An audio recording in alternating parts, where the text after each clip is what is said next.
So the other way we can look at things is with the browse menu. Now this is the whole catalog. Can see any of it we want. So if I say show all, come to the very top. I just want to take a look at 1 gallon grasses. All right, scroll out a bit so we can see a few more. Okay, I'll take a Tor Fountain, Feather Reed, just a regular Maiden, and the Prairie Drop Seed, and I'll add those. Let's say 1 gallon perennials.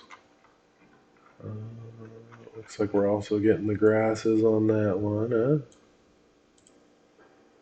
Just proof of concept, stuff still working out. We'll grab a few sages, salvia, speedwell, maybe these. All right, add to plant list. What do we got for shrubs? Oh yeah, everyone uses the 3-leaf sumac. Smooth, be a judge, and a lovely Korean. All right, come to 2-inch trees. What do we got? We'll take a 2-inch oak. Bur oak, everyone uses those. Let's see the hot wings, of course, clearly. Autumn blaze. It's just a commercial plan, you know what I mean? And a spring snow. Add to plant list. Cool. So now, just by doing that, we have them all to the plant list. So you can see whether you use search or browse, you can get here, right? Now here we can either, this is just basically how you want to view it before we export it. So if I press design, we just have the columns that are important to design, simple. We can format it however we want it to look and include that as part of this button. Pricing, we get the pricing from the 4 vendors. Obviously there's not accurate pricing on the 1.5 inch. We can add formulas to get totals, take just the total plant material and add that straight into asset as one lump sum. We know that that's our planting budget, and then we add assemblies for how many 2-inch, 1.5 inch, 5 ones, which we can get that data right here, just displayed in one easy spot. So we got our design here. Let's go and throw a bunch of quantities in here. Doesn't really matter, but you know, why not? All right, good enough. You'll notice whenever we click design, it has a preset sort. So it's always going to sort the deciduous trees on top, shrubs, perennials, grasses. There's also vines, evergreen trees, that kind of thing. We just didn't select any of them. So we have 2 options as far as exporting this goes. We can copy the entire sheet to a new document, everything you see visible, or we can copy only the plant data, just this table.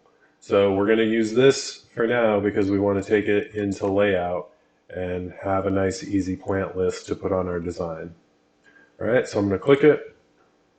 Boom, comes in straight in. We have all of our columns.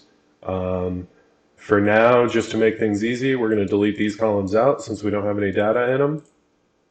So now we're good to go. Let's just save this as, throw it on the desktop. Book 1 is fine. All right, so we'll come into layout. Let's say come into here. You already have your design done. You probably had this open and we're, selecting plants as you were doing your design. That's how I would do it at least. So here we have, I've already brought one in, so you see, but bring that book 1 in. It asks us what sheet. We only have the 1 sheet, that's fine. We'll take all cells and we'll take how it looks in Excel as this formatting. You can override that if you ever wanted, but works pretty well. You can snap it around. Just like any other entity in layout, what you can do is just stretch it however you want. So that doesn't distort the text at all, it just lengthens it. You can scale uniformly by holding shift. Now, obviously if you go too far, you're like, oh man, I don't want to change all those. You double click to get inside of the spreadsheet and then make a box right to left. That's going to highlight all of those texts and then you can just drop it down. Okay, we still got some red arrows, so we'd have to go even smaller. All right, I mean, good enough. You can always just come down like that, right? Make it work. There you go. It's still editable, and you can link it as a reference. So if you change the Excel spreadsheet, this will automatically update, or you can also edit it right here.